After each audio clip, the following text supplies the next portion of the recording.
freshman Liv Palumbo in the circle for Iowa State today, getting her 12th start of the season. The right-hander winds and delivers the first pitch. It is outside, and we are underway at 1:04 Central Time. First pitch temperature 46 degrees. Tia Warsop, the batter, and swinging away this time, takes a strike. Warsop followed by Davis and Godwin. Claire Tim hitting cleanup, then Amanda Hasler and Lexi McDonald, Schneidmiller, Jones, and Castillo to round things out. This one tapped foul up the third baseline, and it's 1-2 on Warsop. Palumbo, the young pitcher for Iowa State, has seen some really quality innings over the last few weeks here in Ames. I'm excited to see her get this start today and see what she can do in conference play. Here's the 1-2 pitch. Just misses off the outside corner, maybe a touch low.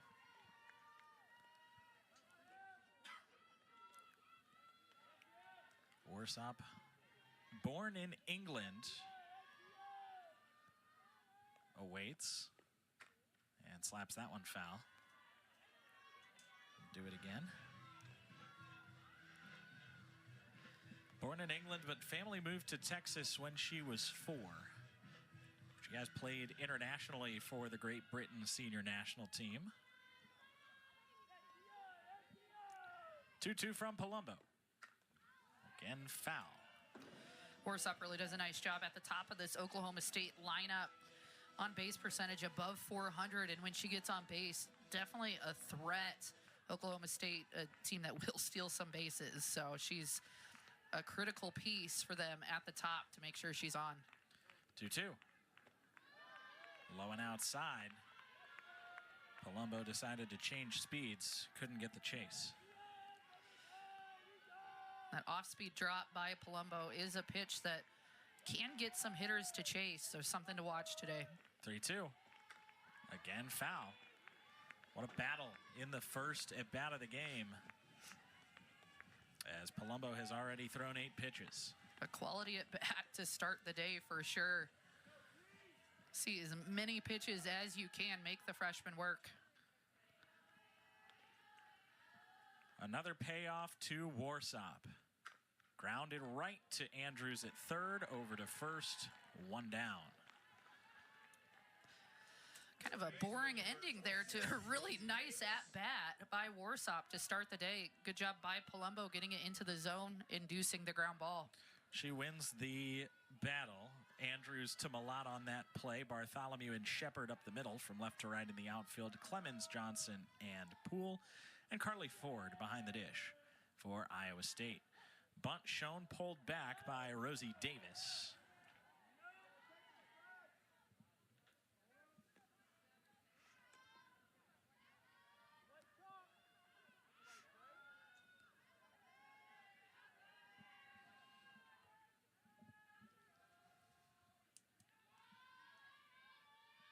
The 0-1 pitch is hit foul, and it's 0-2. Palumbo, pitcher, throws to contact. Decently low numbers so far this year in walks and strikeouts. So it is something you are going to see these Oklahoma State hitters putting the ball in play today.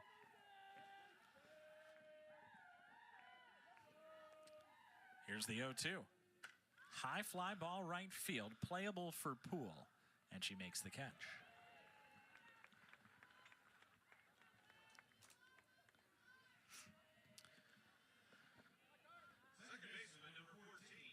Creative way to communicate the outs with one another. I feel like every single one of them, there's a dance. Yes. Every out, there's a dance. Yep. Any way you can stay engaged in the games of baseball and softball, go for it. Here's Carly Godwin, who takes outside.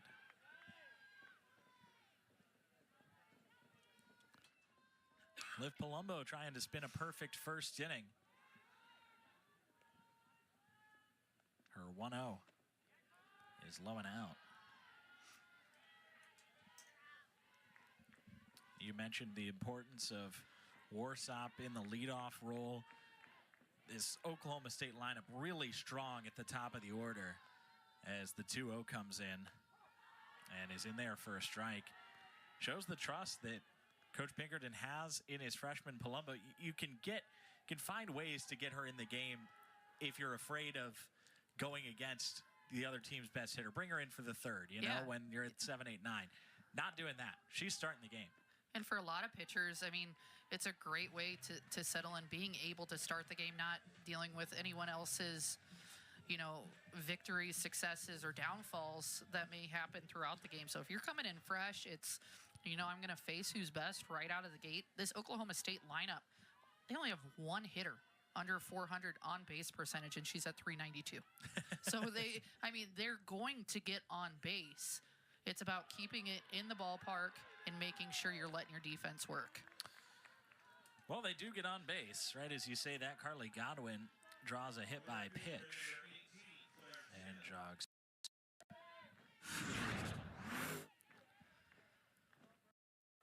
That one going low inside corner, gets her right on the knee. Godwin does the right thing, stays in there, extends the inning. Claire Tim at the bat now. Strike one.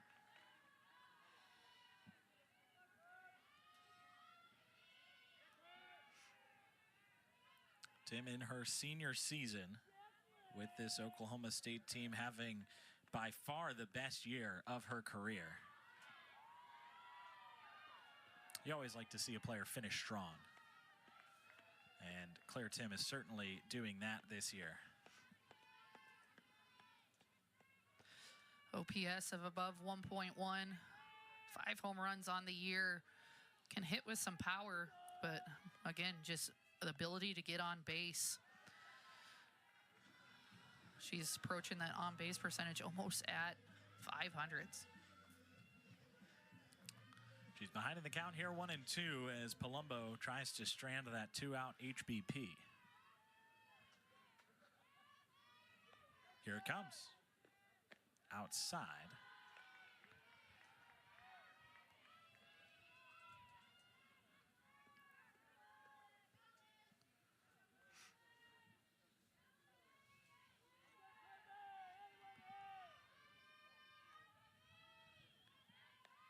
Two-two. Lined up the middle, off the glove of Bartholomew and into center field. Heading for third is Godwin. She's there without a throw. It's a single for Claire Tim. Oklahoma State has its first hit of the day, and they have runners on the corners with 2 outs. And this ball is just crushed by Claire Tim right back up the middle. Luckily avoids the pitcher in Palumbo. Bartholomew almost able to make the play, but the deflection actually allowing Godwin to advance to third. So Oklahoma State relatively quiet at the beginning, but now threatening here in the first. And it's Amanda Hasler, unanimous all Big 12 first teamer a year ago. That was her first season as a Cowgirl. Played 2 years at NC State before that.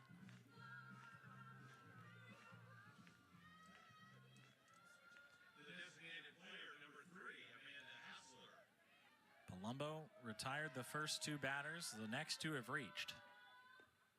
This one popped foul. And it's 0-1. Nice pitch by Palumbo going inside on the hands of Hasler. Inducing that weak contact with the first pitch.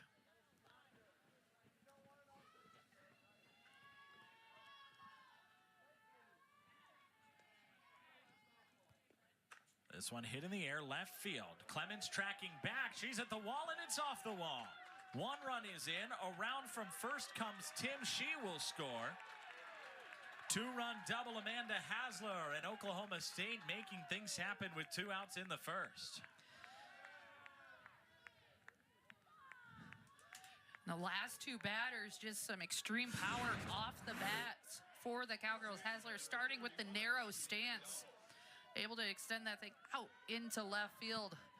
Almost put him up by 3, but she stands at second with a 2 RBI double.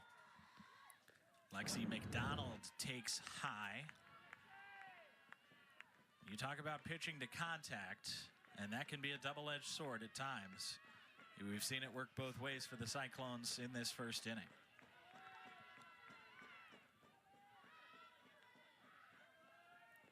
McDonald takes strike one. Ball two, rather. The first half of this inning really looked like Oklahoma State was going to go down quiet, but the production with 2 outs has really gotten the pace of this game set already here in the first inning. There's a strike.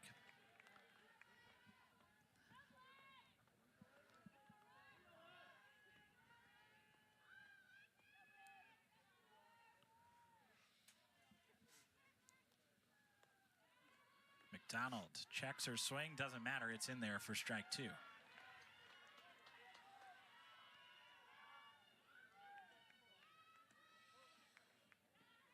McDonald got in the starting lineup in Oklahoma State's last series against Utah. First time she had started in a couple of weeks. This one up the middle off Palumbo. Barehanded by Andrews, but the play at first is not in time. That'll be an infield single for McDonald, and the immediate concern is of Liv Palumbo, as that was a rocket right up the middle. And pitching coach Kate Sinnett's going to come out and check on Palumbo. Palumbo gave the nod like she was okay right away. Off the glove arm shoulder, it looked like. She was lucky to be able to turn her body, make sure that wasn't any worse. In the circle's a dangerous place to be, and you just have to do anything to be able to protect yourself. And you can tell she's pretty shaken up there, but glad she appears to be okay. And I think they might make a pitching change here early in this game. Yeah, it looks like Jaden Ralston is coming on for the Cyclones as Liv Palumbo exits after taking a line drive off the shoulder.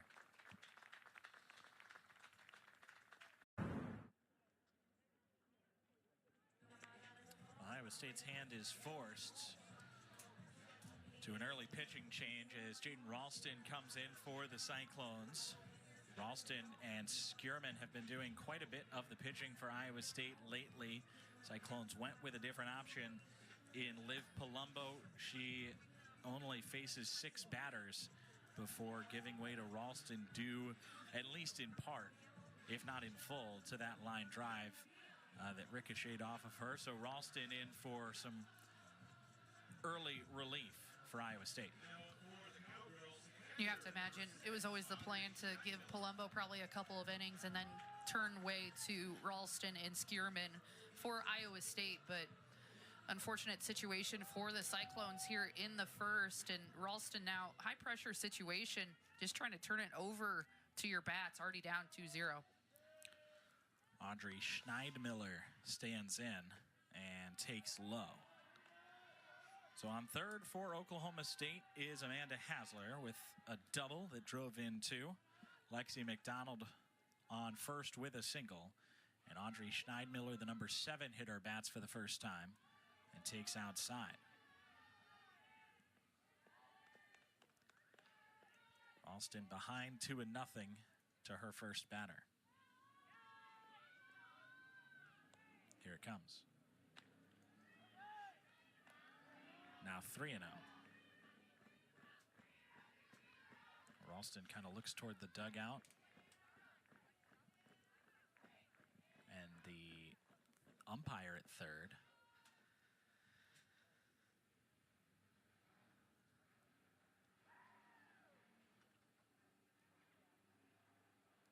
Our third base umpire today, Marty Ebzetian. Brian Crochet at first, Dustin Douglas behind the plate. But it's a conversation between Ebzetian and Ralston after the 3-0 pitch. And she kind of turned immediately to him, and I'm not sure why.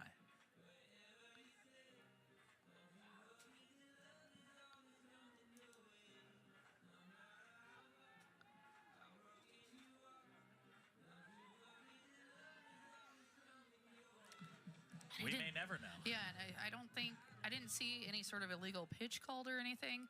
So don't know if it's the way she's utilizing the technology on her wrist. That seemed to be what they were pointing at in that conversation. Regardless of 4-pitch walk as Audrey Schneidmiller takes first. And now the bases are loaded for Aubrey Jones. Oklahoma State now threatening to really bust this thing open early in the top of the first.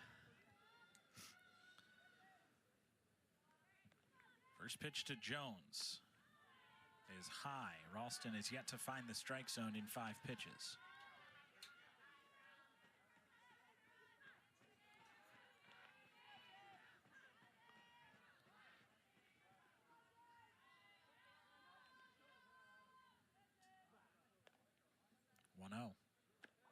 And there's a strike. Action now in Iowa State's bullpen.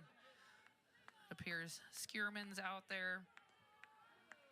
Ava Mullen out there getting some pitches in. So Iowa State, not uncommon for them to utilize multiple pitchers throughout the game. I think earlier than what they were planning on, I would say, but not uncommon to see at least 2 to 3 pitchers per game for Iowa State. That's fouled back, and it's 1-2.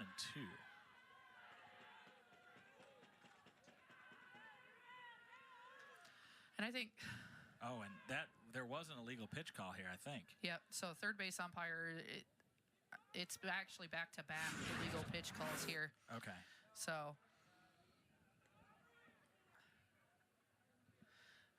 third base umpire there is talking to Coach Pinkerton about how Ralston's getting set. This really hasn't been an issue for Ralston throughout the season. So clearly what the conversation was had during the last batter, Ralston unable to make the adjustment that the umpire is looking for. So it's 3-0. Instead of 1-2, where it would have been. And that's ball 4.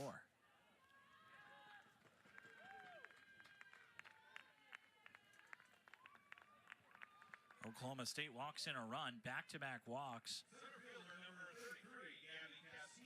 And this one partially aided by 2 illegal pitch calls. And Coach Pinkerton's going to go out and have a conversation with Ralston.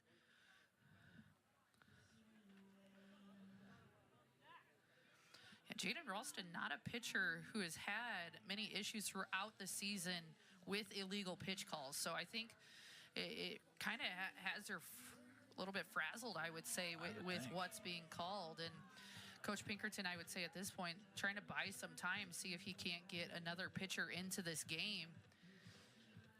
Because that just becomes a battle mentally for a pitcher of, not only are you concerned about throwing strikes or in the right pitches, but worrying about what's going to be called or for whatever reason.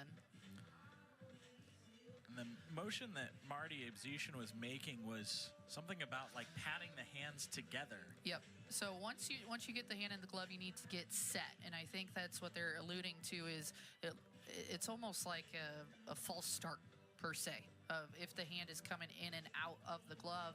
And I think Iowa State's point is the fact that hand never leaves the glove. At no point is she starting her windup fully.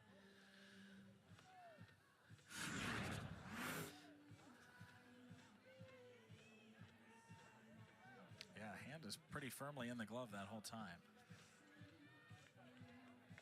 And you can see on the replay there too, Ralston kind of throws her head back in frustration of another illegal pitch call.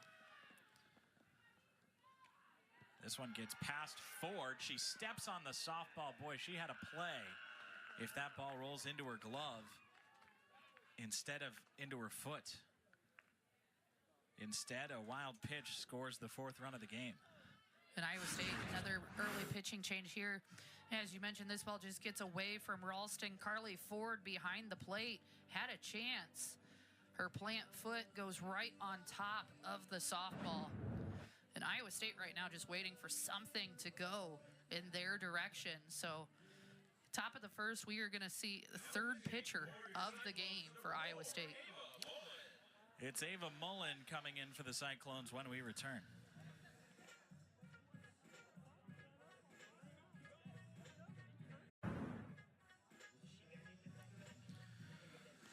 Three pitchers in the first for Iowa State, and some serious adversity here for the Cyclones. Liv Palumbo, the starter, got through 6 batters before a line drive struck her in the torso, the shoulder, potentially. She is replaced by Jaden Ralston, who throws 9 pitches, none of them called as strikes. 2 4-pitch walks. There were at least 3 illegal pitches called as part of those. And the last one was wild. So Ava Mullen comes in to try to stop the bleeding for Iowa State. Behind in a 1-0 count to the number 9 hitter in Oklahoma State's lineup, Gabby Castillo. What a way to start the day for Oklahoma State. While it's really been unconventional ways of scoring, to be able to put up 4 so far here in the top of the first sets the tone for the day. I mean, all the energy, all the momentum seems to be on their side right now. And for Iowa State, a team where pitching is crucial right now, Ralston unable to return. She was the substitute. Technically, Palumbo can come back in this game. That's going to depend on her health. So Iowa State realistically has burned through 2 pitchers at this point. It's 2-1 now on Castillo, as Iowa State has its first strike from a pitcher in 3 batters.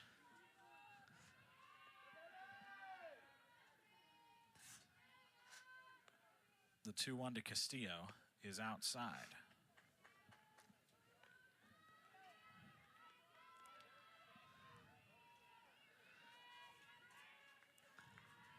First base is open here. But you're turning it around to the top of the Oklahoma State lineup with a walk, and that is exactly what happens. 3 straight walks by Iowa State pitchers. And 4 free passes in this inning between the hit by pitch and 3 walks in a row right here. Oklahoma State on the day, only 3 hits so far. But 7 in a row have reached after the first 2 batters were retired. Tia Warsop led off the game and bats again, and she takes high.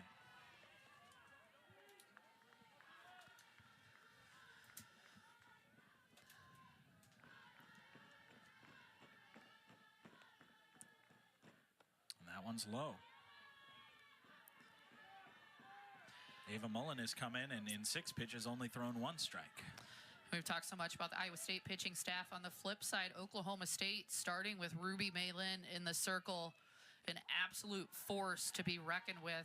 And what I would say, my total opinion here, I think right now the most dangerous pitcher in the Big 12.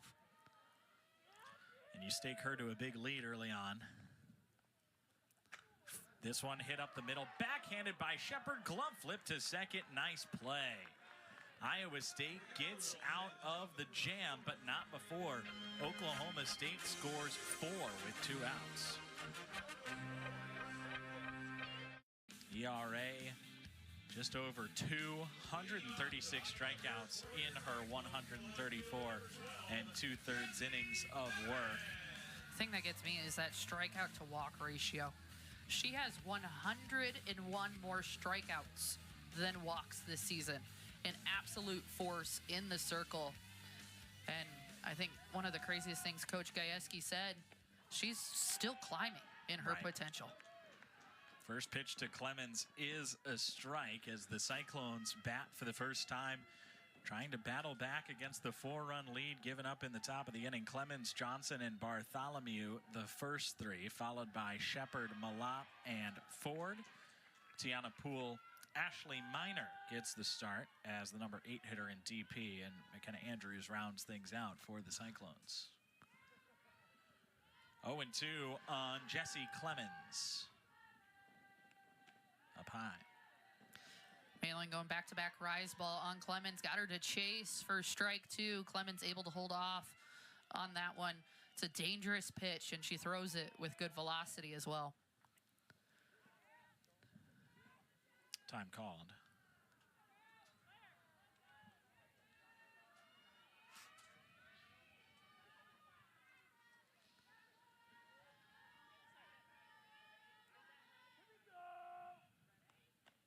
That's high. Ruby Malin, the Omaha native, pitching probably as close to home as she could during the regular season. 2-2. Ground ball up the middle. It skips off the foot, I believe, of the pitcher Malin, but it's no trouble for Carly Godwin, who throws out Clemens. A hard hit ball by Clemens going right back up the middle. Positive sign there for Iowa State to really get good contact. Godwin and McDonald, the team on that one, the right side of the infield. Jones at shortstop. Davis is at third. Audrey Schneidmiller, behind the plate. From left to right in the outfield, it's Warsop, Castillo, and Tim. Tatum Johnson due up for Iowa State, the lone lefty in the Cyclones order today.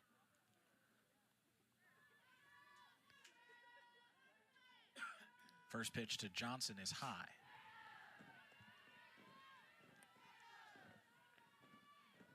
Tatum Johnson, a second-team All-Big 12 player a year ago. And putting up even better slugging numbers this year and batting average, as that one is cut on and missed. Yeah, the 2-3 spots for this Iowa State lineup beyond dangerous. And Tatum Johnson, you could say she's kind of had the quieter bat as of late with what Reagan Bartholomew's been doing, but Johnson's just consistent. Chop towards Godwin, and she's got the play again, throwing out Johnson. 2 down for perhaps the hottest hitter in the Big 12 in Reagan Bartholomew. And what Reagan's done in the past week has been so fun to watch. Iowa State fans obviously remember the Monday Game 3 victory against Arizona. Iowa State was down by 5 going into the bottom of the 7th, down by 5 with 2 outs in the 7th. And it was Bartholomew with the big home run for Iowa State to take the 12-10 victory. Even crazier than that, then, she comes out Wednesday against Iowa. Huge rival game for those in the state of Iowa, the Iowa-Iowa State rivalry. Including her, she's an Iowa native. Top of the 7th, she hits the go-ahead home run. Just another week at the office for Bartholomew, who also had a home run as part of the doubleheader on Sunday. So 3 homers in her last 4 games. That one right at Davis, who is Johnny on the spot for out number 3. They don't call it the hot corner for nothing.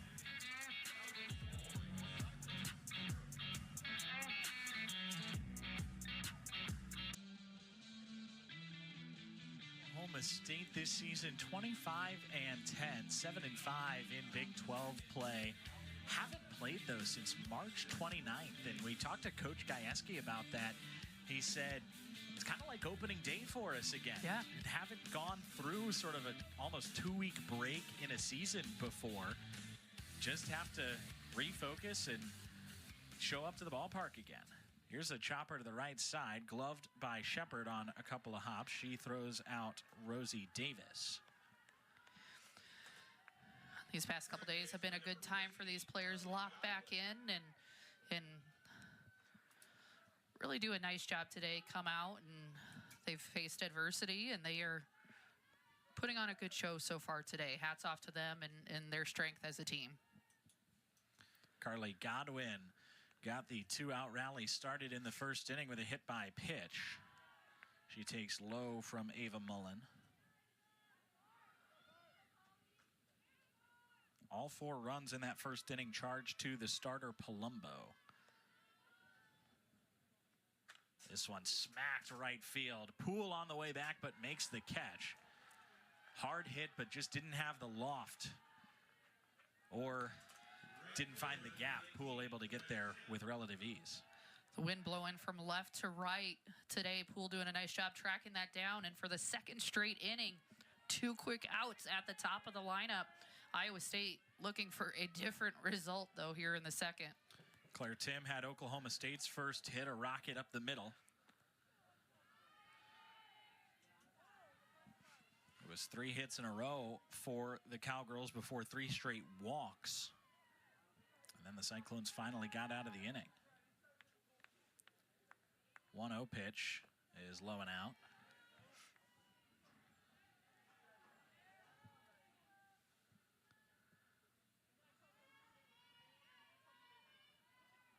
Mullen, the Michigan State transfer, in the circle for Iowa State. That one misses outside.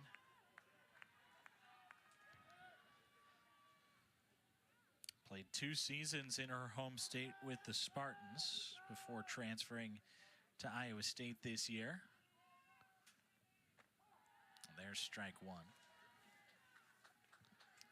New Buffalo, Michigan. Home city of Ava Mullen. She won a state championship at Lakeshore High School. 3-1 hit on the ground, right side, gloved by Shepard. Over to first, inning over. 1-2-3 inning, spun by Ava Mullen. Still 4-0, Cowgirls.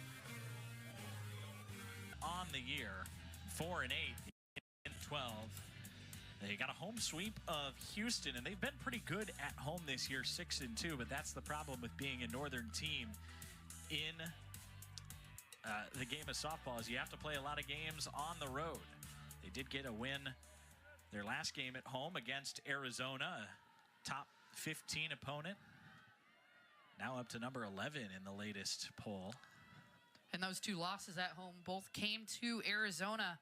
Those were hard-fought games. Iowa State, no shortage in offense by the Cyclones. Just Arizona outlasted them in the end. So 6-2 at home, but realistically have played well in every game at home. Middle third of the Iowa State order here is Caden Shepard. Faces off against Ruby Malin. That pitch is high.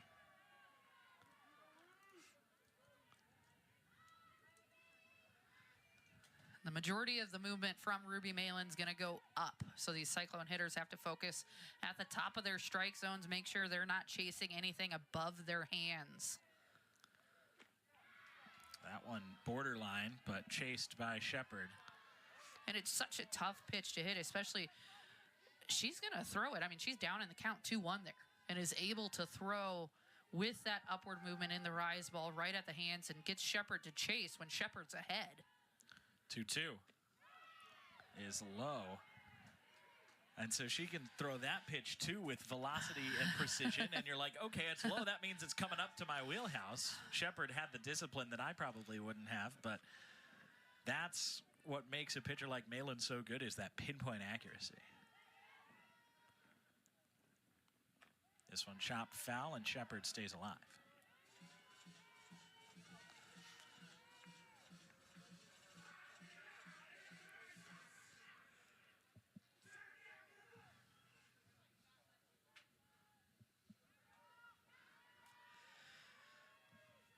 Shepard at one point a Big 12 Player of the Week this year. Payoff. Popped up, left side. Jones straddling the foul line comes into fair territory for out number 1. That ball mile high, played very well by Jones, the shortstop. Davis at third. It originally looked like she was going to be right underneath it, but with the wind crossing left to right, much better angle for Jones. You're always going to let the captain of the infield take over. Here's Sydney Malott. First pitch is chopped foul. What do you make of the defensive alignment right now for Oklahoma State on the infield? I think it's a little curious. You've got Jones, the shortstop, all the way over to the third base side. Big hole on the pull side between her and the second base bat. And Godwin as well playing second. I mean, is right up against second base. And I mean, Malin's a pitcher that throws with velocity.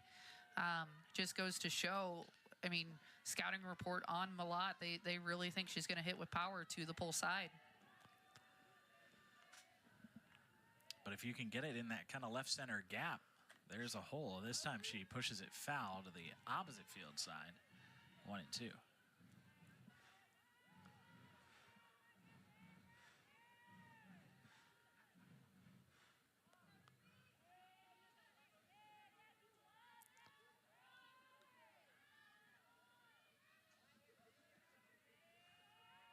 Malott waits and takes high.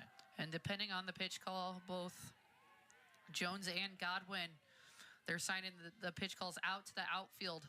And both of them collectively on that last pitch went 2 steps to the left at the same time.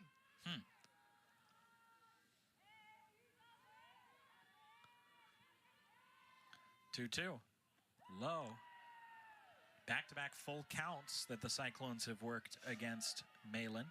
She's yet to allow a base runner through 4 hitters.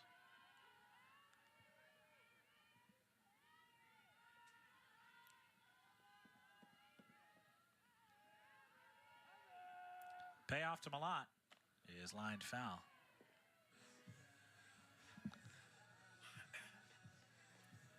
Malott doing a nice job right now making Malin work. Lott's a very good hitter when it comes to just getting her hands to the ball. She's able to work above that rise ball, not typically a pitch that she chases after.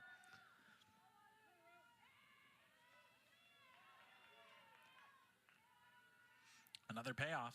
Swing and a miss, strike 3. First strikeout of the day for Ruby Malin. And perfectly placed here by Malin. Rise ball on the outside corner. She's pumped. That's a great pitch. It really was. Carly Ford, the batter.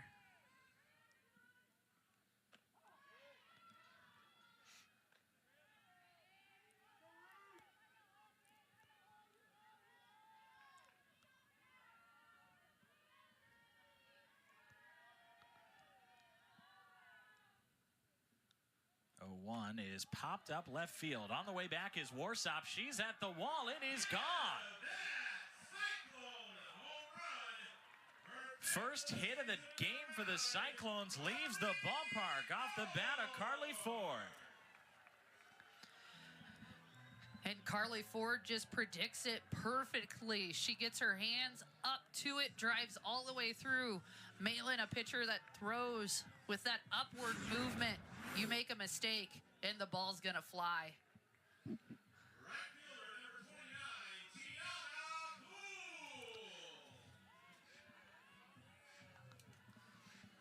The Cyclones get one back on the solo shot from the sophomore catcher Ford. Tiana Poole, the batter, takes strike 1. I kind of thought she got jammed on that pitch. Kind of off the handle, yeah. Not quite barreled up, but Malin's going to provide the power for you. I mean, get a barrel to it. It's going to fly.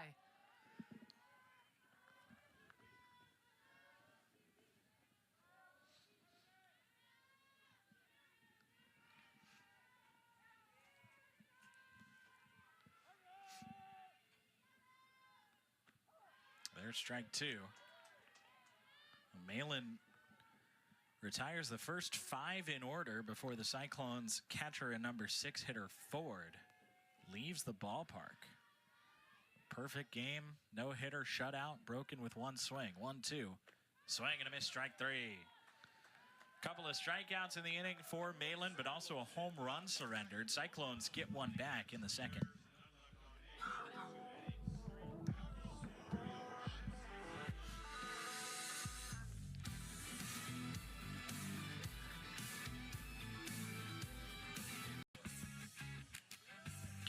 Gajewski at the helm of the Cowgirls, his 11th season with Oklahoma State. And every year that there's been a postseason, he has taken Oklahoma State to it. He was the coach during the COVID-shortened 2020 season, so no postseason that year, but 9 trips to regionals, and 5 of those times went to the Women's College World Series. This one gloved by Andrews across to first, and Hasler is retired 5-3. Not just 5 trips to the Women's College World Series, 5 in a row.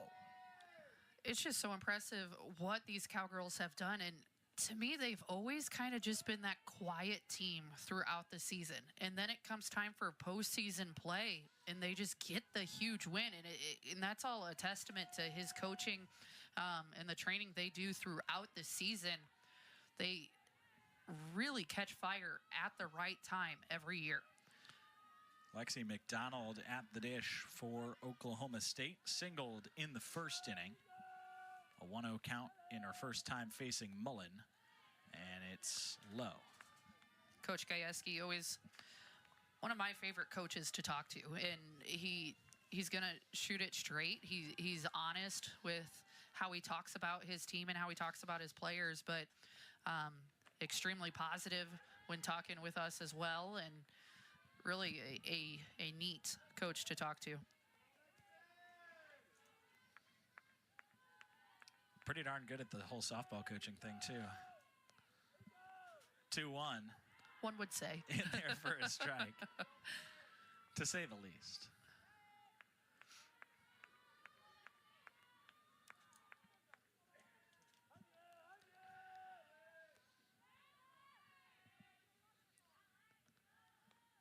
Two outside. Oklahoma State also never a team that's going to take the easy preseason schedule. They went down in February to the tournaments down in Clearwater, played multiple ranked opponents. They're going to play a strong schedule throughout the entire year. 3-2 hit on the ground, right side, sliding stop by Shepard, and she gets up and throws out McDonald. How about Shepard today playing a very nice second base for Iowa State? That's a tough play to make, getting the throw off her knees for a quick second out. Good jump on that ball, loses her balance, but able to recover and get the out. Audrey Schneidmiller bats now for Oklahoma State and takes strike one. She had 2 assists in the second inning. Shepard did, and a really nice backhand play in the first that I wasn't sure she was going to be able to make to finally stop the bleeding in that first inning. So yeah, really nice second base being played by Shepard so far today. Schneidmiller walked. She was the first batter that Jaden Ralston faced before eventually Ralston was pulled after just 2 batters. It's 2-1 now on Schneidmiller. Mullen walked to the first batter she faced. Since then has retired 6 in a row. 2-1. Hit in the air right field. Poole started back, now comes in a step and makes the catch for out number 3. 7 outs in a row recorded by Ava Mullen. For one team in the country, and then Oklahoma State and Iowa State in terms of fielding percentage. But the point that Coach Pinkerton has made to us repeatedly throughout the season is it's even more impressive that Iowa State is able to field with such a high fielding percentage because there's so many more chances. They don't have the big strikeout numbers that, say, Texas Tech does. I mean, over a strikeout per inning for Texas Tech. Oklahoma State almost a strikeout per inning.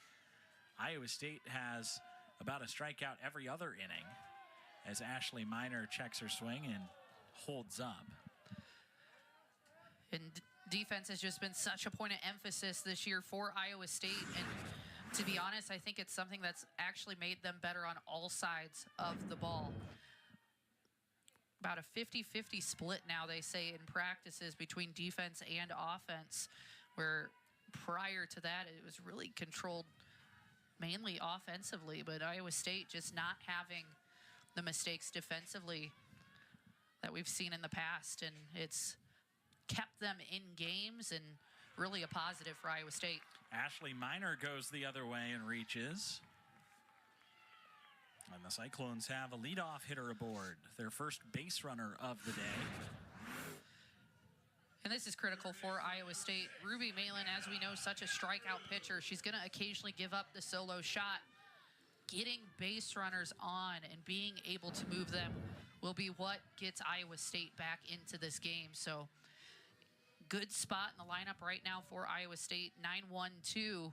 See if they can get Miner all the way around. Big swing from McKenna Andrews there as she went after the high ball from Malin. Rosie Davis, the third baseman for Oklahoma State, playing in. That's a strike, and it's 0-2.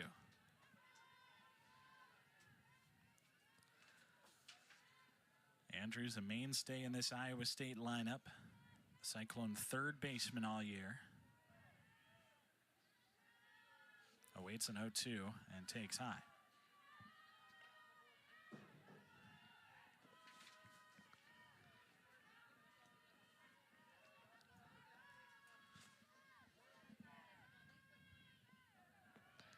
Middle infield pinching towards second base, now looking for a double play ball. This one popped up into shallow right field. The second baseman, Godwin, comes out to make the play. And that is out number 1. And some good distance traveled by Godwin on that pop-up. She was pinching in towards second base. And Miner had to be careful at first base. Godwin ended up catching that relatively close to her over there. I was a little bit worried about Claire Tim charging in too, and Godwin charging out. There was some collision potential there, but good communication by the right side of the defense. This one skips awkwardly off of home plate and allows an easy trip to second for Ashley Miner on the wild pitch.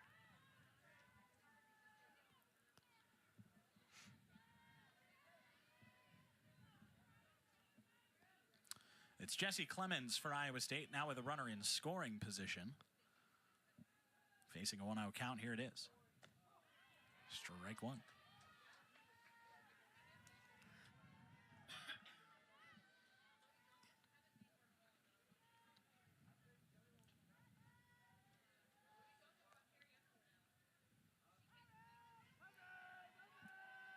The pitch to Clemens. Popped up foul and straight back. Clemens had Malin timed up very nicely on that pitch, able to just get her bat to it, but Iowa State's matching the speed right now.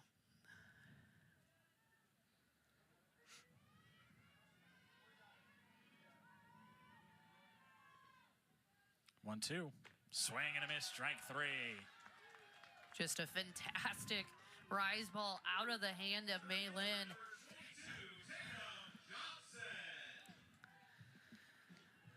Just kept rising. I mean, that ball just jumps. That's a pitch. You see it coming, and you think it's coming about waist high, about letters high, and then it just snaps up on these hitters. A fantastic pitch. Another reason why she has the strikeout number she has this season. Tatum Johnson, the batter for Iowa State, as the Cyclones look to salvage something after the leadoff single. Pop up and a strikeout since. Johnson looking to do some damage. Ground ball left side, backhanded by Jones. Up to first, throw a little bit offline, but a nice stretch by McDonald to make the play and retire the side. Leadoff single stranded on second for Iowa State. Inning in the first hit allowed by Ava Mullen. And Aubrey Jones just ready for that first pitch, driving it out into right center. Oklahoma State had been quiet till right now. The huge step from Jones in that swing. A ton of power off the bat. Close play, too, at second base, thanks to a good throw from Tatum Johnson. But Jones just slides in before the tag.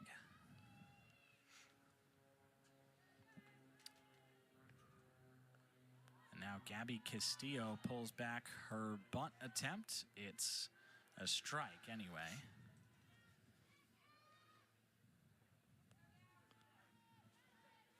No softball tomorrow in Ames, but something big in Ames tomorrow. Yeah. So Iowa State will be a rocking place tomorrow. Luke Combs and Dirks Bentley at Jack Trice Stadium. May be a wet concert, but I have a feeling Iowa State fans, Luke Combs fan, will still show up. You're going to. I'm going to, yeah. Therefore, everyone else will. Right. Yeah, it could get a little soggy. 0-2. Bunt pulled back again. Talking about a concert, some dance moves from Aubrey Jones, dancing a little bit off the second base bag. She heard there was a concert tomorrow.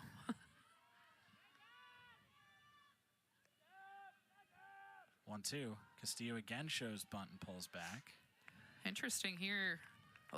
0-2 count and 1-2 count. Castillo still showing bunt. Iowa State corners still about even with the bags. This time she does not show bunt. Pitch misses low and outside. Carly Ford's going to go out and have a chat.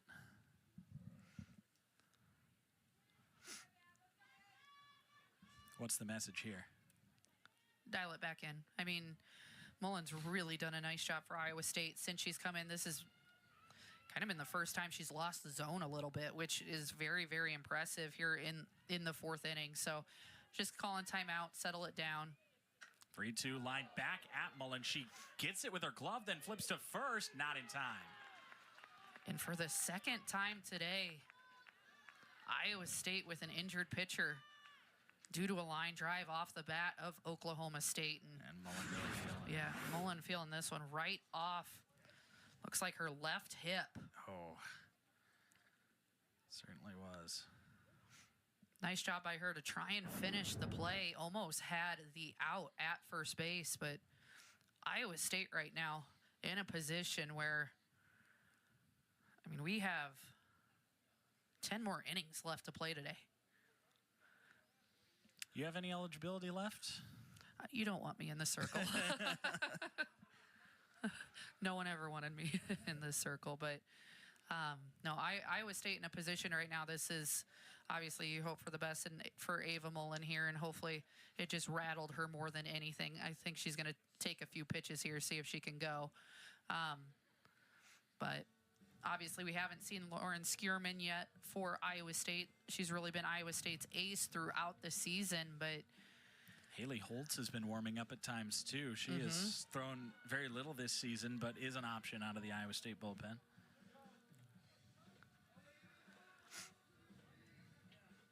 And good to see Mullen. Mullen gave the nod there. It looks like she's good to go. So that's good news for Iowa State.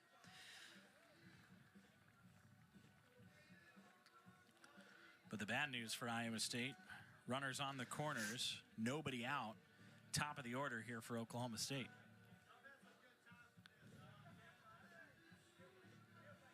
Two solid pieces of hitting here in the fourth inning.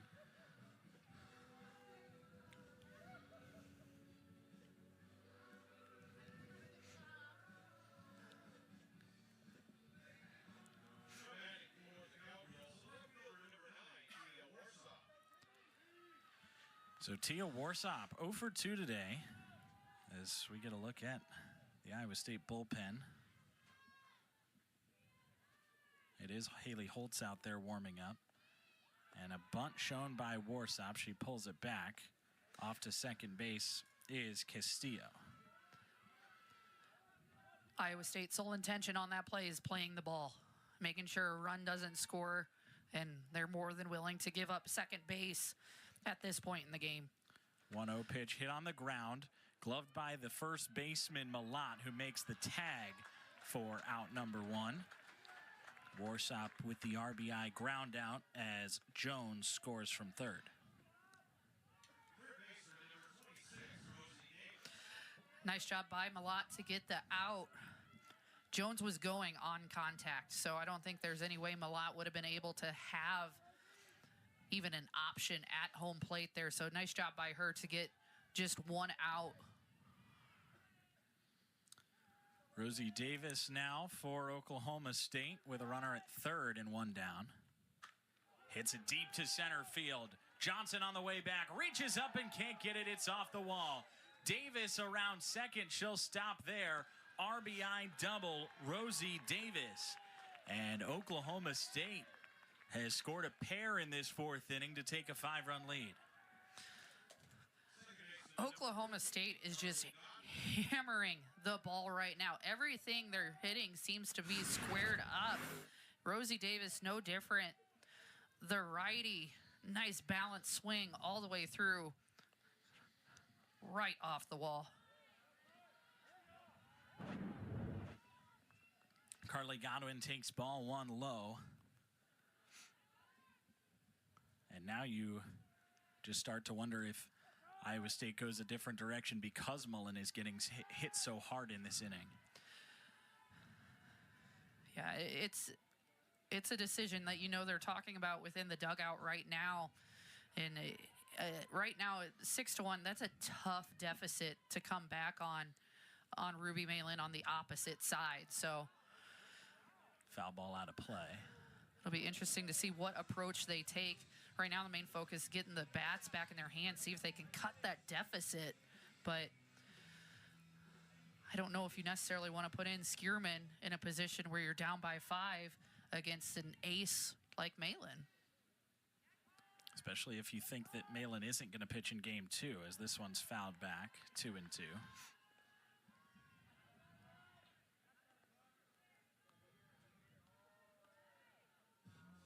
But to say that Malin won't pitch in game 2, I think is far from a given. And so far, she's really limited her pitch count here in game 1.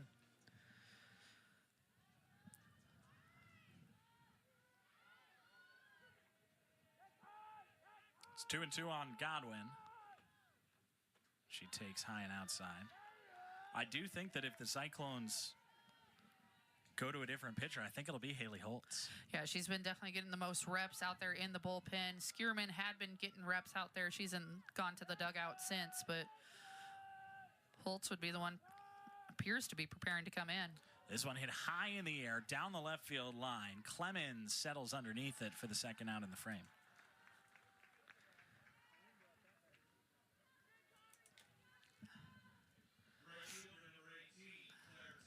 Most importantly, with that ball going to the left side, Davis unable to advance, so she stays at second now with 2 outs. But Claire Tim, earlier in this game, had the shot of a double that really got Oklahoma State going in the first. Strike 1. Good pitch of the knees there from Mullen.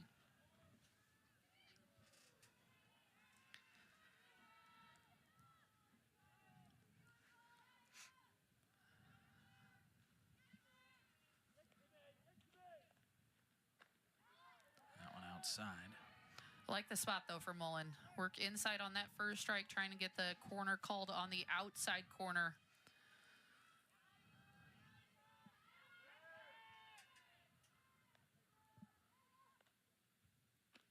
There's strike 2. Went right back to the outside corner. Now ahead in the count.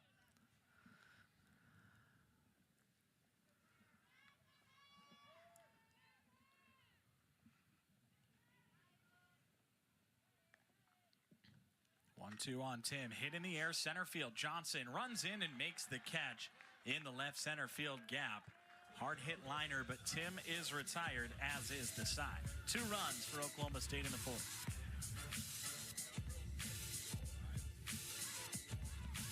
Four teams in the top 25, including number 1 Texas Tech in the latest poll. They've won 13 games in a row. Got a sweep over BYU last weekend as Reagan Bartholomew stands in. Iowa State with the upset win over Arizona. This is a league that really you feel like anyone can win any given game, unless maybe you're on the other side of Texas Tech, although they have lost one this year. Yeah, this league, it's fun to watch when it's that competitive throughout the entire Big 12 season. It really makes it fun during the Big 12 tournament because you never know when upsets are going to happen and what team's going to show up that day. Bartholomew, Shepard, Malott for the Cyclones as Ruby Malin works into her 4th inning. Bartholomew down in the count 1-2. This is a batter in Bartholomew that gets on base over half the time this season. 0 for 1 the first time, so she's due to be on base this time. And her first at bat was a hot shot down the third base line. Really nicely hit ball, so she's seeing it well today.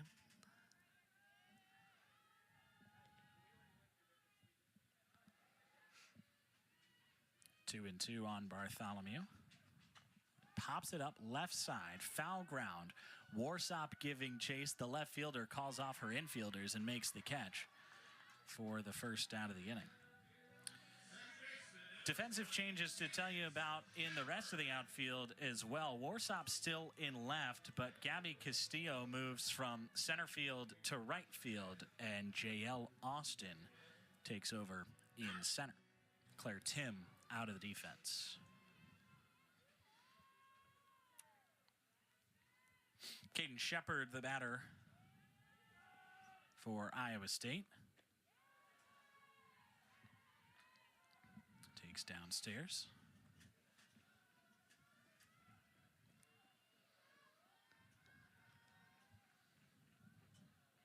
Tim also likely out of the batting order from what it seems like. 1-0 pitch, check swing, in there for a strike. Shepard, another hitter in this Iowa State lineup who's really gotten hot as of late. 10 home runs on the season now. She had 5 consecutive games with a home run. Absolutely crazy. And it started down in Lubbock, right, of all places. 1-1 pitch is in there for a strike. It's 1-2. Yeah, that's the craziest part of the whole thing, is that 3 of those games were in Lubbock, Texas. Multiple of those home runs, I think, were off of Kennedy. Yeah, they were. 1-2. High. Cyclones have 1 run in this game off the solo home run from Carly Ford. Iowa State has just 1 other hit in the contest.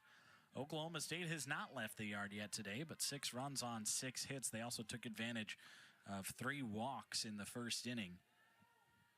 2-2. Swing and a miss, strike 3 of the ball that bounced off a home plate. Throw to first to complete the play by Schneidmiller.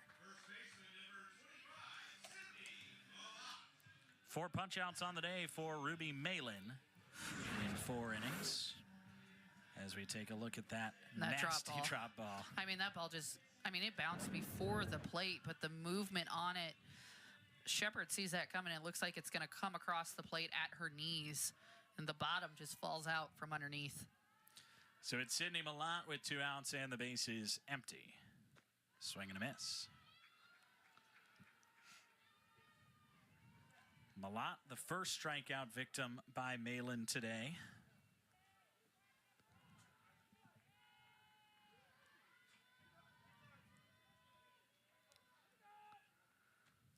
And takes that one low and outside. Oklahoma State will have 5, 6, and 7 due up in the 5th inning, as I bet they've got run rule on their mind. A 3-run 5th would get them there. 1-1 is high. Offensively, they're definitely making the contact they need to be able to do that. Iowa State right now just trying to find a way to manufacture any sort of base runners in this game. Malin does not give up a lot of free passes, so you're going to have to earn your way on base today. 2-1 is fouled off. It is now 2-2 as Malin looks for her first perfect inning since the first. Has given up a hit in each of the last 2 frames. The aforementioned homer to Ford in the 2nd inning and a leadoff single to Ashley Minor last inning. 2-2. Just tall. Good looking pitch from Malin. Tough one to lay off. Good hold by Malott. Seeing that ball is just right at her hands, right above her hands. Not chasing. Another payoff. Ground ball, right side, base hit. Sydney Malott sneaks it past the second baseman and into green grass. A quality at bat by Malott, working the count deep. Able to take that ball opposite field. Iowa State now runner with 2 outs in the inning with Carly Ford up to bat.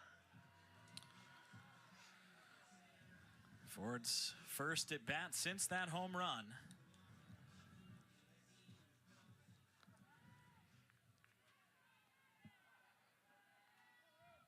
First pitch. Outside.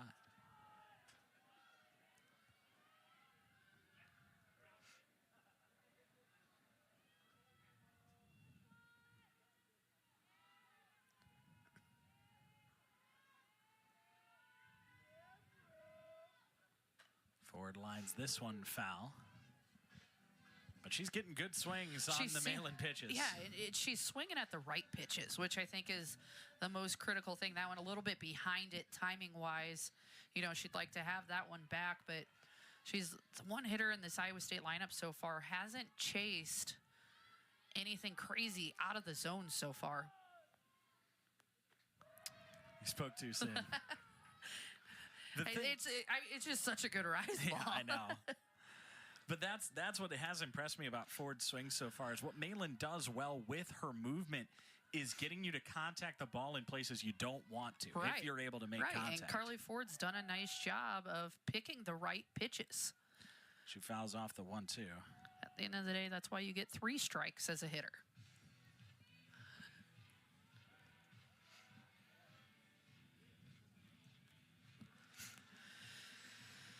Carly Ford as a hitter last year, she kind of rotated in and out of that catcher position. She's made it her own this year and is just a staple in this Iowa State lineup. 1-2 is low.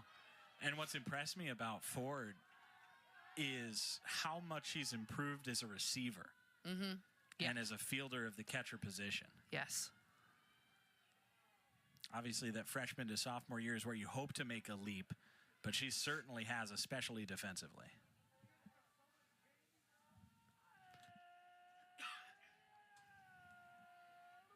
Two-two. Called strike 3. Malin, 5 strikeouts through 4 innings. She is cruising.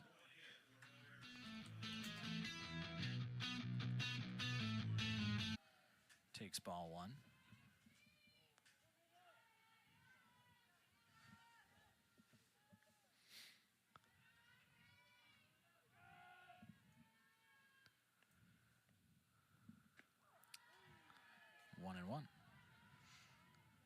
And at this point, it looks like it'll be Holtz's game to finish. I believe Iowa State bullpen, it's Ralston working, who cannot come back into this game. We haven't seen Liv Palumbo since she left the game in the first inning.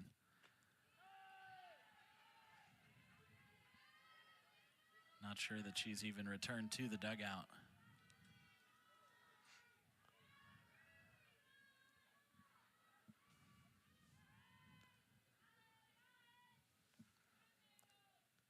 Two one, cut on and fouled back, and it's 2-2. And Holtz's windup, she has a little bit of a glitch as she goes, so something like that can really throw off hitters. This Oklahoma State lineup doesn't have a lot of film on her. This is the first time they've really seen her, so as she's going through that windup, the quick pause as she's about to go can mess with a hitter's timing just a little bit. 2-2 is high. It's like a slow backwards movement, then drives forward in the pitching windup.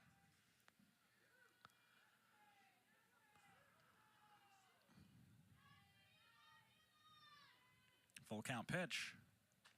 Popped up right side. Foul ground should be playable for Malott. Nice catch.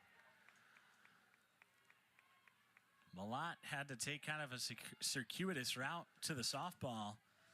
Able to reach up and track it down.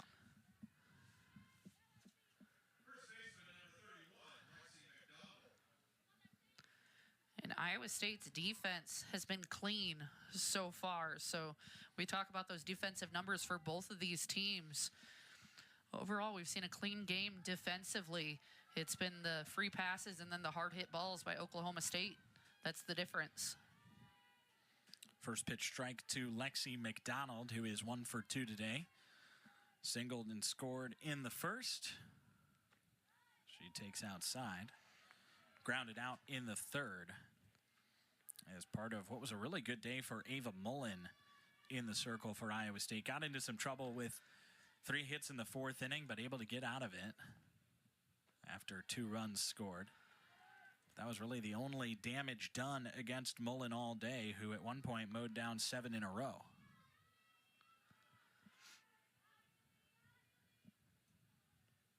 Two one. Low. Yeah, Mullen definitely a positive for Iowa State in this game. Working on getting her more and more innings throughout the season, and a very, very positive showing for her. 3-1 pitch is in there.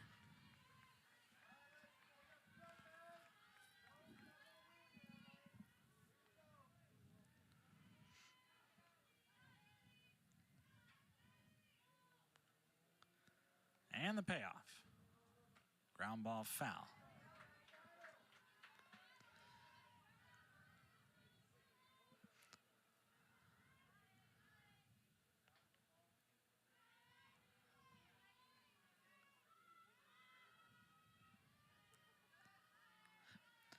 Be interesting to see if Holtz goes right to that same spot. McDonald was jammed on that pitch.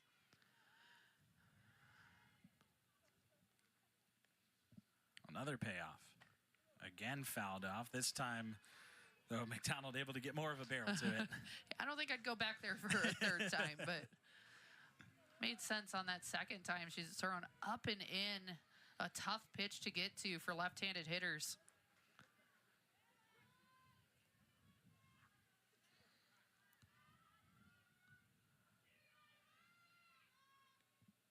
Three-two. Hit on the ground.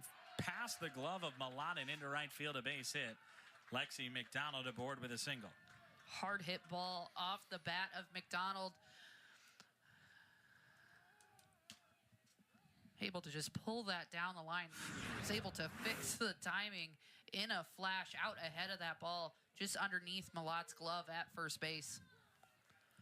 It looks like we might see a pinch runner here for Oklahoma State. We will. It's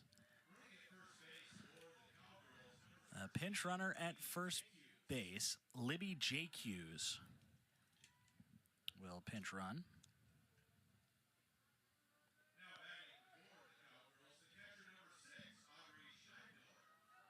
Audrey Schneidmiller will bat.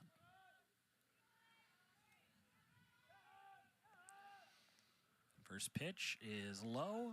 J.Q's was going the whole time, and now she wants third. Ford picks it up, throws to third, and it's off the shoe of the batter.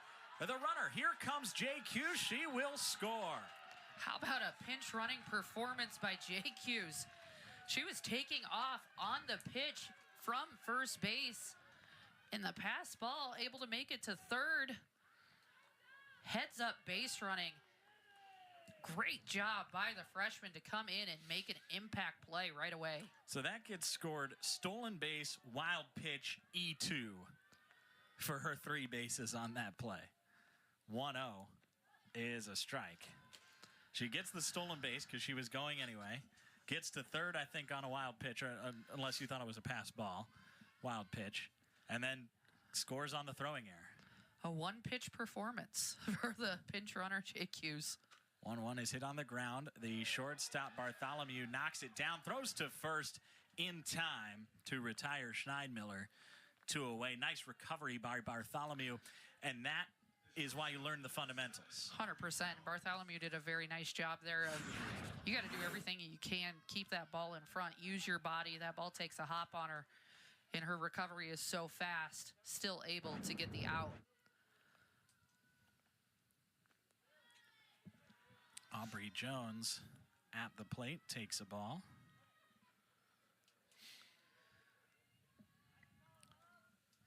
Oklahoma State has added 1 in this 5th inning. Now to a 6-run lead over the Cyclones. Give Haley Holtz a lot of credit for what she's doing in this inning. Has only thrown 4 2/3 all year. This is just her 4th appearance in the circle. She's facing off against an Oklahoma State team that has hit the ball hard, and she's attacking the strike zone. Definitely throwing competitive pitches. That one there maybe a little too competitive over the plate, and Jones is just able to drive it out into left field. But as you mentioned, you bring in a young pitcher, all you can ask for, throw competitive pitches, throw strikes, let your defense work.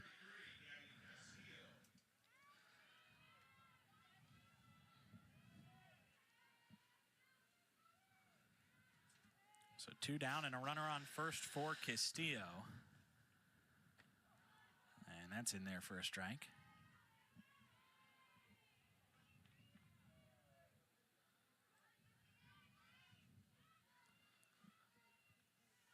Castillo has reached base both times. Jones now has reached base 3 times in 3 trips. 1-1. Castillo a walk in the first inning, a single in the 4th.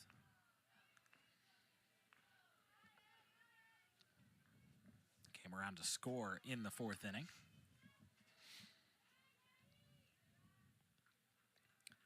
1-1. Nice off-speed pitch, outside corner. And ahead. Holtz looking to shut the door here on the 5th.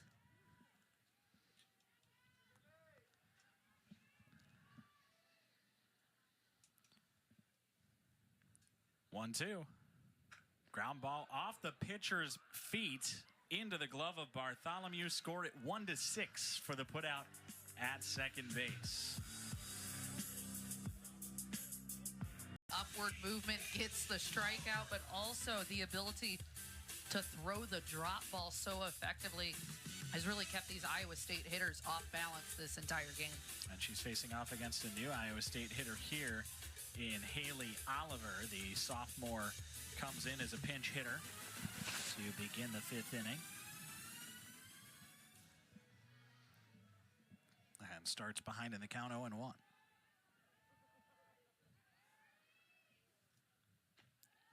Next one is high. Oliver, somebody that Coach Pinkerton mentioned by name in our conversation with him earlier this week. Somebody that was a big contributor for his team early on this season, as this pitch misses high.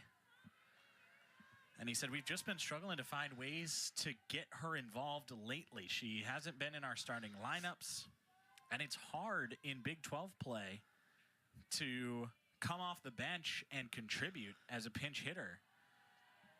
Yeah, Iowa State's really a team this year that's loaded with upperclassmen, something we haven't seen in Ames over the last few years. So some of these younger players are getting a little bit more limited opportunities, I would say, but Oliver's one that has taken advantage of them when she's gotten them. So those are the type players that you know can become a staple in this lineup. Iowa State 8 seniors on the roster this year. That's a ton of upperclassmen. And 6 of them in the starting lineup today.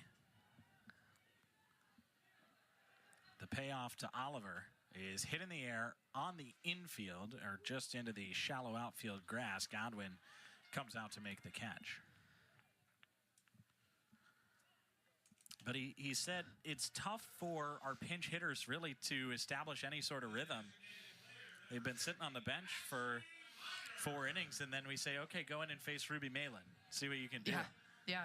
Tall task. It's a tall task, and Oliver had a nice at-bat there and able to put the ball in play. You know she'll want the at-bat back. A little more solid contact, but a nice at-bat that she had put together against Malin. Ashley Miner at the dish for Iowa State, takes low. A single in the 3rd inning for Miner, who really has played sparingly for the Cyclones this season. Limited to even pinch hit appearances for her. Just 8 at-bats coming into the day, as this one is lined down the right field line, but just foul. Nice ball there by Miner. About 3 feet foul, but she's one of the few Iowa State hitters who have really been on top of Malin's pitching so far. Miner gets the start as the DP today. The senior from Rockwall, Texas, takes downstairs. She came in as a pinch hitter last time the Cyclones played at home. Both days of the Arizona series. Got 1 at bat, had a hit on day 1. Did not on day 2. But now gets the start to open the Oklahoma State series. That DP position is something that Coach Pinkerton really has played around with a little bit, especially lately. Nobody has really grasped onto it. Yeah, I mean, especially the beginning of each broadcast, we get the lineup, and we're kind of wondering who's going to be in that spot, in the DP position. But Miner has done a nice job in the position. We've seen Victoria Prado in the DP position over the last couple of weeks, who's done a nice job. Casey Kane, the freshman, has done a nice job in the DP position. Haley Oliver. So it's been a rotating spot in this Iowa State lineup. Ashley Miner certainly acquitting herself well in the DP spot today. Draws a walk, and she has reached twice, the only Cyclone who can say that. And she's going to come out for a pinch runner here. Ireland Bus. Didn't even have to look at who was jogging out there. Once you said pinch runner, I would have said Ireland Bus, and I would have been correct. You're pretty good at this. Ireland Bus really takes the the majority of the pinch running opportunities for Iowa State. Just a definite threat on the base paths.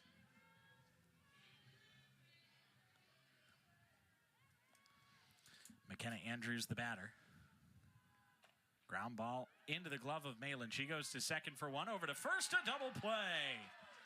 1-6-3. Malin to Jones to McDonald. And the Cyclones are retired in the fifth. To stop the bleeding. But Oklahoma State has had a lead ever since. And the Cyclones have gotten no closer than 3 runs. Thanks to some great pitching from Ruby Malin. It's Haley Holtz in the circle for her second inning of work here. She's got a 1-1 count against the leadoff hitter in Oklahoma State's lineup, Tia Warsop. Warsop takes outside. Oklahoma State today has done a nice job just capitalizing not only on the free passes, but and they've made some really solid contact off this Iowa State pitching staff. So they are really a force to be reckoned with at the plate. Nice fair ball there, and she's going to extend that into a double. Nice base running by Warsop. Yeah, more solid contact there as Warsop goes the other way for a double. And Warsop could see that off the bat as she hit it. She's thinking 2 bases all the way. Her 4th double of the season puts her in scoring position for Rosie Davis, who hit the ball hard her last time up, had an RBI double.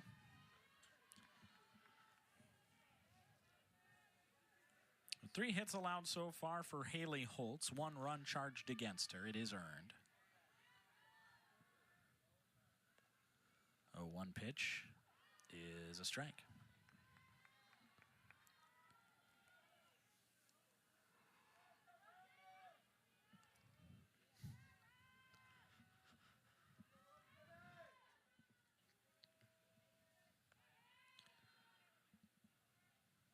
And the 0-2.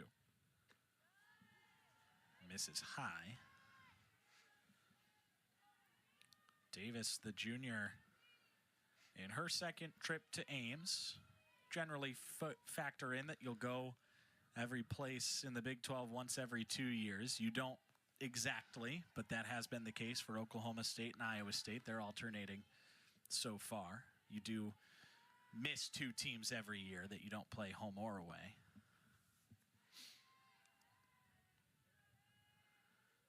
2-2 to Davis. Ground ball right side, gloved easily by Malott, who steps on her own bag. Warsop to third on the ground out. That ball just cued off the end of the bat by Davis. Out ahead of it, but a very competitive pitch by Holtz. It's able to mix speeds and induce weak contact. And now Carly Godwin, who reached on hit by pitch in the first inning and hasn't reached since. Takes low. Godwin also in her second trip to Ames. Sort of the point I was making with Davis, Godwin too, is they were both big contributors on their last trip to Ames. This one weakly hit to first. Malott has to race to the bag, and she dives in just in time to beat Godwin, who gets the RBI on the ground out. And a great effort there by Cindy Malott to extend and get the out. That was a bang-bang play at first. And this will be JL Austin as we take a look at that play again. Malott required to dive back, and first base coach Bergeron over there gave the nod like, yep, that was the right call. So no replay requested from Oklahoma State. JL Austin came in as a defensive substitution earlier in this game, and she gets her first at bat now. She's ahead in the count 2-0.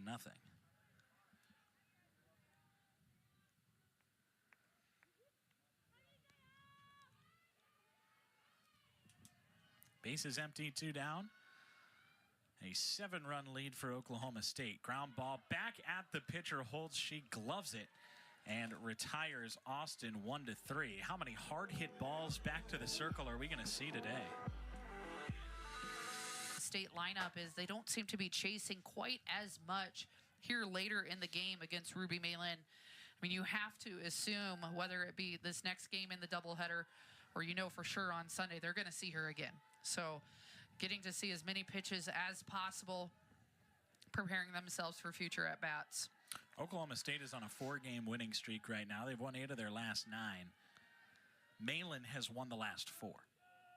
4 wins in a row for Ruby Malin, as she is 6 outs away from making it 5. And I guess an important piece there, Iowa State able to prevent one more run in that top of the 6th to prevent run rule territory in this game. So for sure she needs to throw those 6 outs. Clemens takes low. Or look at it from the flip side. If Ford doesn't connect in the second inning. Right. Yeah. Then you're staring down the barrel of a 6-inning run rule.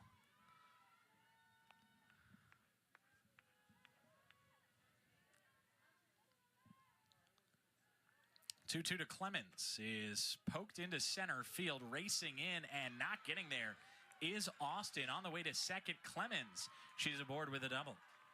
Great effort out in center field. But Jessie Clemens heads up base running. No, she doesn't hit it too hard, but she sees the layout in center field and is able to advance. Iowa State threatening now in the bottom of the 6th. Cyclones have put their leadoff runner aboard just once. That was in the 3rd inning. Ashley Miner singled, got to second on a wild pitch and was stranded there. Tatum Johnson rips it into the glove of the second baseman, Godwin. Quick throw to first. What a play by Godwin. Wow. That was a hard hit ball off the bat of Tatum Johnson. That looked like it was for sure going to be an RBI into right center. We've got a challenge here, as Iowa State may be wondering if McDonald was on the base at first. Not sure what the challenge is.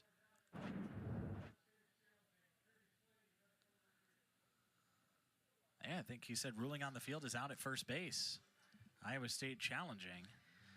I didn't see anything on that look to make me think that McDonald was off the base, but maybe we have a different angle. I didn't either. Regardless, though, one of the hardest hit balls of the day by Iowa State. Yeah, apart from the home run. Right. I mean, that really looked like it was going to be a single up the middle. Well, maybe it's not even a question of off the base.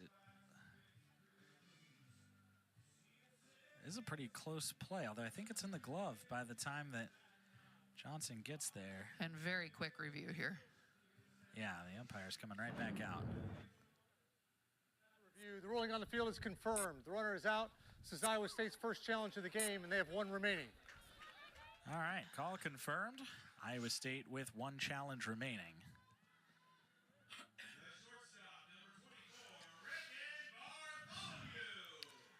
You like a quick review. You always like when, they go over, get the angle they need. They're both hustling back out to the field, and that's all you can ask for. Reagan Bartholomew 0 for 2 today. Cyclones looking for their second run. Bartholomew chasing that high stuff.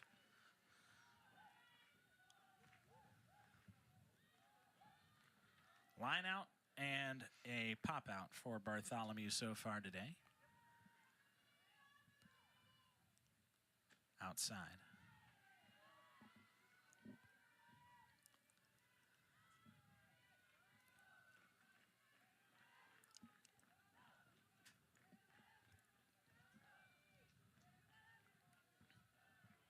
Bartholomew also has a big hole on the pull side of the infield to try to hit through, as that one's popped back foul, 1-2. Not the first time we've seen Oklahoma State go with this defensive alignment, where the shortstop Jones is way deep in the hole. And it's been on these right-handed right-handed power hitters, I should say, for Iowa State. 1-2 is tall.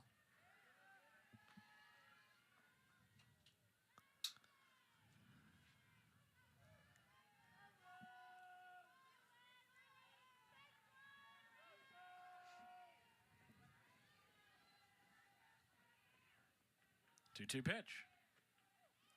Outside. Nice pitch on the outside corner. Good hold by Bartholomew.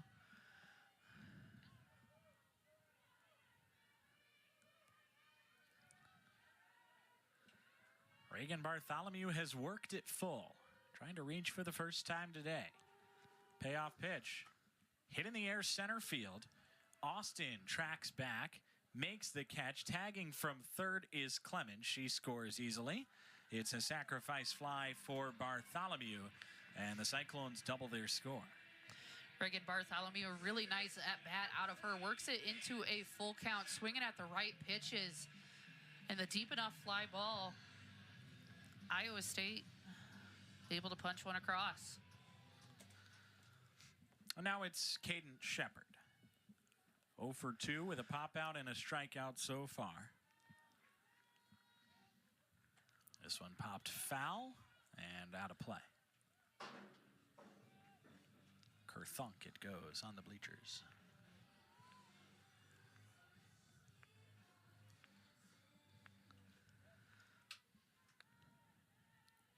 Ames got pelted with 5 or 6/10 of an inch of rain yesterday. You would not know it from looking out at this softball field. No. Field is in perfect condition.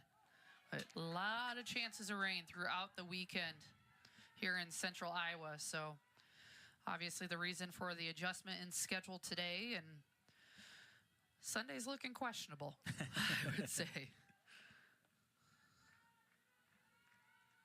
0-2 pitch is outside. 1-2. I heard some people in the press box, I think, just kind of joking about 6:30 a.m. bat testing.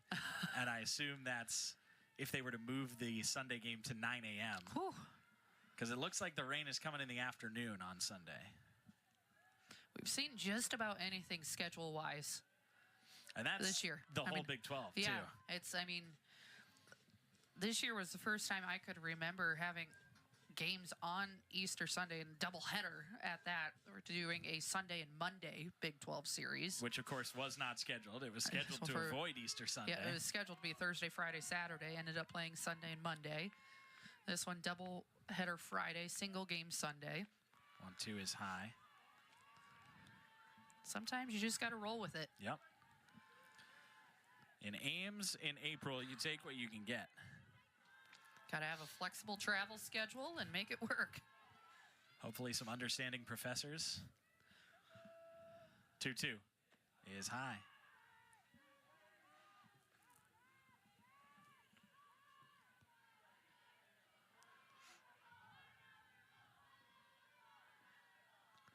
Full count on Caden Shepard as the Cyclones look to keep something going here with 2 outs.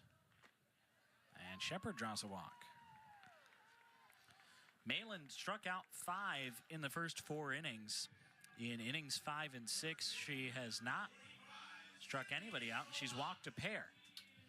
Not a majorly concerning trend, I would think, but certainly I think goes uncommon. more to, yeah, uncommon. But I think B goes more to what you were saying about the Cyclones dialing in at the right pitches a little bit more. Yeah, and that's what I'm saying. I think Iowa State, you have to have a little bit of an optimistic outlook for the rest of the weekend of, hey, your hitters are going up and attacking the right pitches. And sometimes it takes a few innings off a pitcher like Malin, and playing these 3-game series, you're lucky that you're probably going to face her again. So be ready for what you're going to see in upcoming innings and work with it. Shepard takes second on what's going to go down as a wild pitch as the 1-0 is low and in. But really just a great read by Shepard going at the first sign of the ball in the dirt, trusting her speed. It was well blocked by Schneidmiller, didn't get that far away. And now we're going to see a visit to the circle here.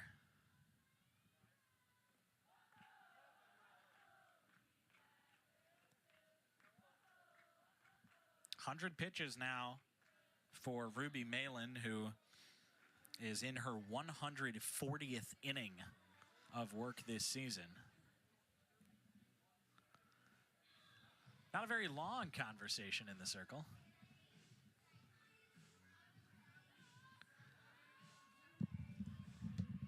Just said it.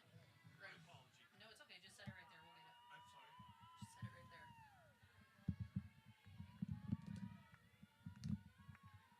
2-0 on Malott, who hits it back up the middle, gloved by Malin. And Malott is out at first. Sacrifice fly after the leadoff double from Jesse Clemens. We go to the 7th. Have been no closer since after Carly Ford's home run cut it to 3. Reagan Bartholomew just drove in another one for the Cyclones, but Ruby Malin has delivered for Oklahoma State today as Amanda Hasler grounds out to Andrews for out number 1. And Haley Holtz has really delivered for the Cyclones here in what will end up being the final 3 frames. Yeah, she's done a nice job keeping them quiet. You see, inducing weak contact down the third base line. Quick out for Holtz. This is Lexi McDonald, and time called.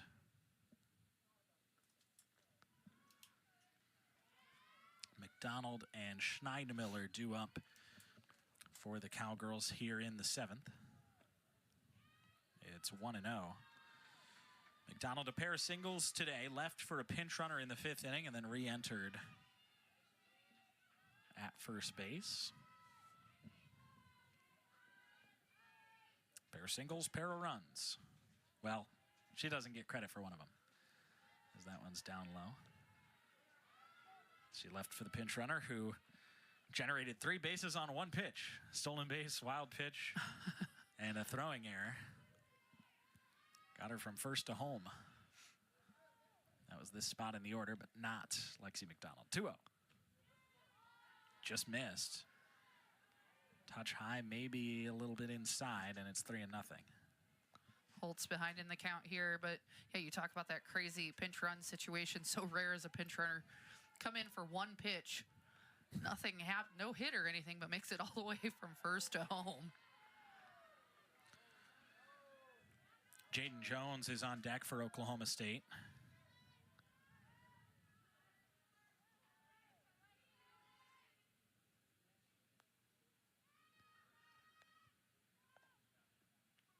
And McDonald is hit by the pitch. Not really the way you want to take the walk. Either way would have been ball 4. But that one just getting away from Holtz, going up and in.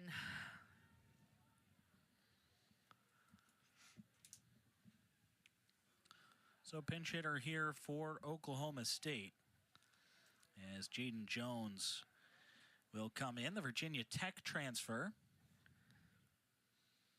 playing in the same game as her sister Aubrey, who waits on deck.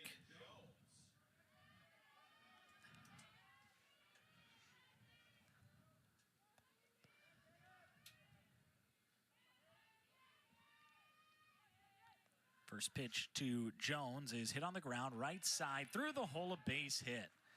McDonald stops at second. It's a single on the first pitch of the day to Jaden Jones. And Jaden Jones just coming in ready to attack.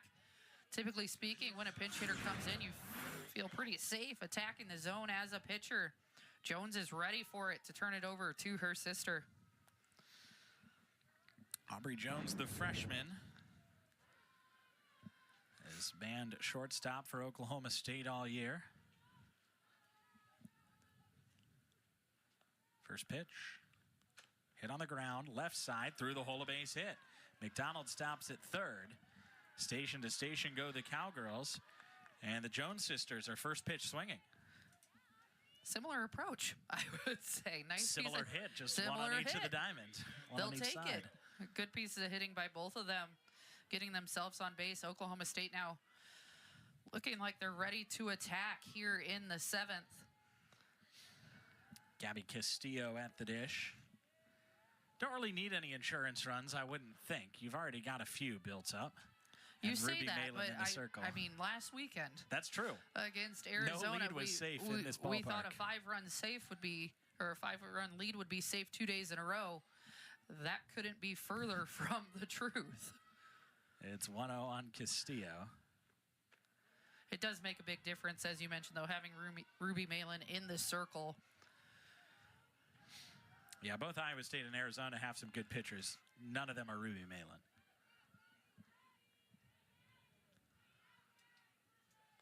2-0 is a strike. So the Jones sisters for Oklahoma State. If you had to guess, how many times has Oklahoma State softball had a set of sisters on the roster? Oh, wow. 2-1 pitch. This one hit in the air, left field. Coming in is Clement. She makes the catch. McDonald will go back to third. Great pick by Andrews on a tough throw to Corral. If that gets away, there might be some trouble on the infield, but as it stands, everybody stays at their base. And a quiet out for Iowa State. That's huge. So back to your point, are they the first set? They're just the second. Really? I feel like that's a small number. Yeah. Yeah. Tia Warsop, the batter. Takes ball one. You have to go back to the 90s for the previous set of sisters.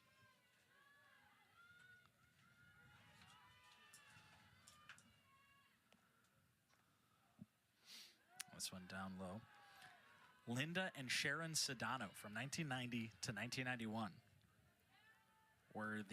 was previously the only set of sisters before this year to play for Oklahoma State.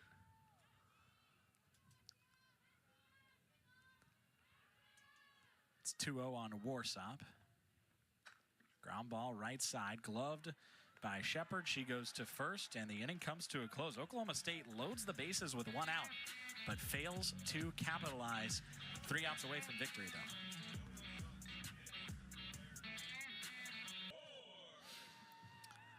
Eight to 2, Oklahoma State leads. They need 3 more outs to secure victory in game 1 of this series. Carly Ford hits this one foul. More Big 12 softball action coming your way on ESPN+. Game 2 of the doubleheader is approximately half an hour after this one. And then Arizona State and UCF start a series as Ford drills another one deep left field. This one on the way back, and it is caught at the warning track. Tia Warsop tracks it down. Carly Ford, mere feet from a multi-homer day against one of the best pitchers in the Big 12. Off the bat, that looked like it was way gone. That was a towering fly ball, but Warsop able to track it down in just a long out for Ruby Malin. But Carly Ford is on Malin. She's chomping at the bit to see her again this weekend.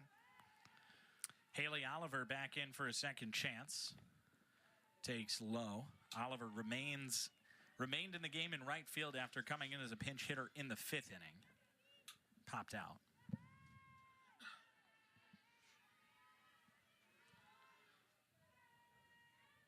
Oliver and then probably Ashley Miner as this one's flared up the middle and down for a base hit. Haley Oliver is aboard with a single. And it will be Miner re-entering at designated player.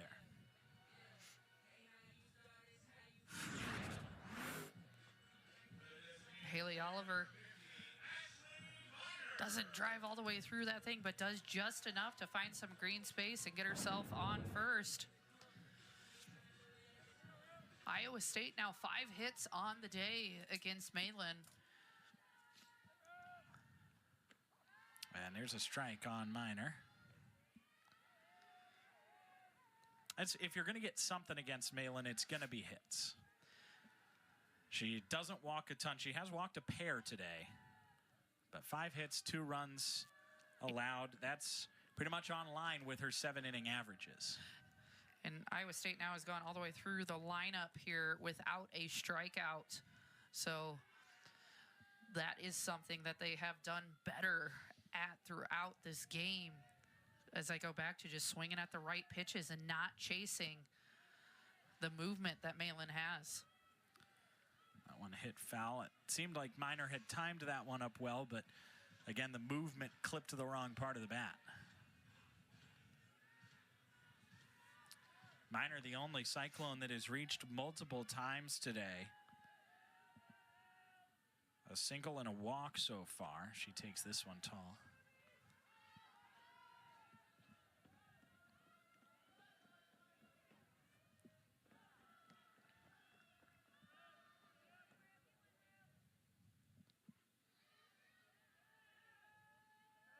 And the 2-2. Swing and a miss, strike 3. Ruby Malin picks up strikeout number 6, and she is 1 out away from a complete game victory. And Malin here just going straight heat with that one. Outside corner. Great pitch. McKenna Andrews represents the last chance for Iowa State.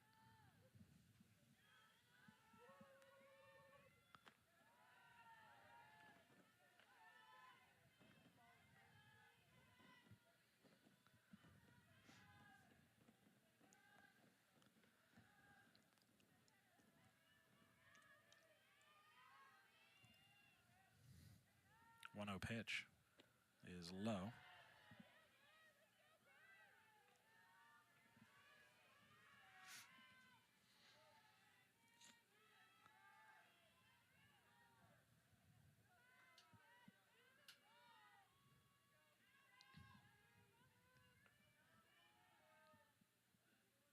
Andrews hits it on the ground past the diving glove of Davis and into left field. And it gets past the left fielder Warsop as well. Around third and heading home is Oliver. Andrews gets to second, and the Cyclones get one more here in the 7th inning on what might be an error on the left fielder. McKenna Andrews, nice piece of hitting, drives it right down the line, the hard ground ball. And Warsop chooses to go off her feet. Just unable to stop that ball. So, and it looks like they did go single and air on that RBI by McKenna Andrews. Jessie Clemens comes to the plate. Doubled and scored her last time up.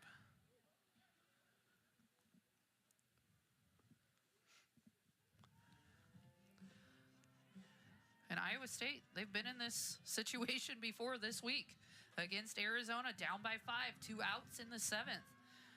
Put up 7 runs to come back and beat the Wildcats on Monday. 1-0 pitch, Clemens chops it foul.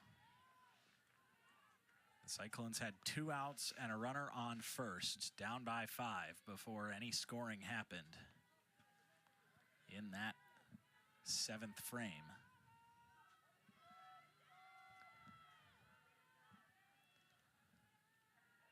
And they had given up a 5-run lead in that game earlier. That game was a tennis match, just back and forth.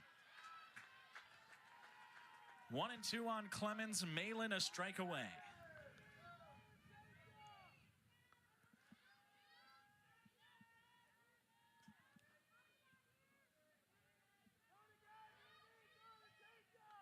One-two is high. And a nice hold by Clemens. That's a pitch that she has chased after in this game. She saw it out of the hand and held back all the way.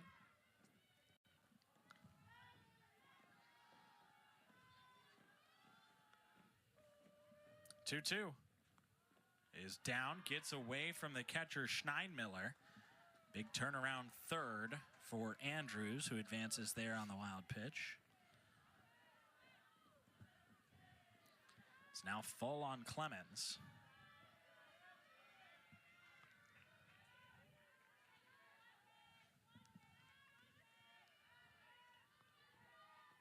Malin looking to cap off a complete game. Popped up foul.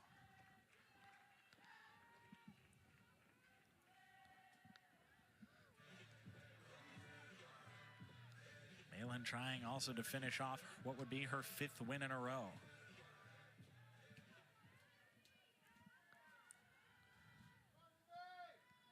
Another payoff is high. And a nice at bat. Jessie Clemens works that count full, takes the walk. Another visit to the circle here as Oklahoma State wants to talk things over with Malin. There has not been action in the Oklahoma State bullpen for some time. This is Malin's game to finish. Yeah, 100%. And you have all the confidence in the world that Malin is going to finish this game. But Iowa State able to put the pressure on her here in game one that sets a tone for the rest of the weekend. Tatum Johnson 0 for 3 so far today. As you said earlier in the game, she's been one of Iowa State's most consistent hitters all season. She's put the ball in play, but has yet to reach. 3 ground outs so far for the senior center fielder. She takes outside.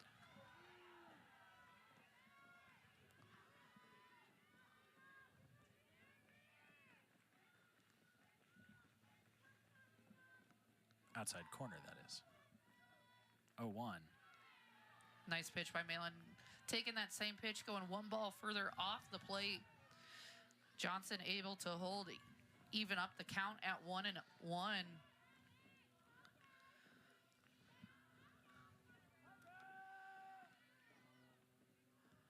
Johnson takes high and wide. Even though Malin has had success against Tatum Johnson today, she doesn't really want to give her anything in or middle. Showing, respect to Tatum Johnson. She's not going to give her that pitch that she can square up. 2-1 drops in there. Nice pitch there, even back up.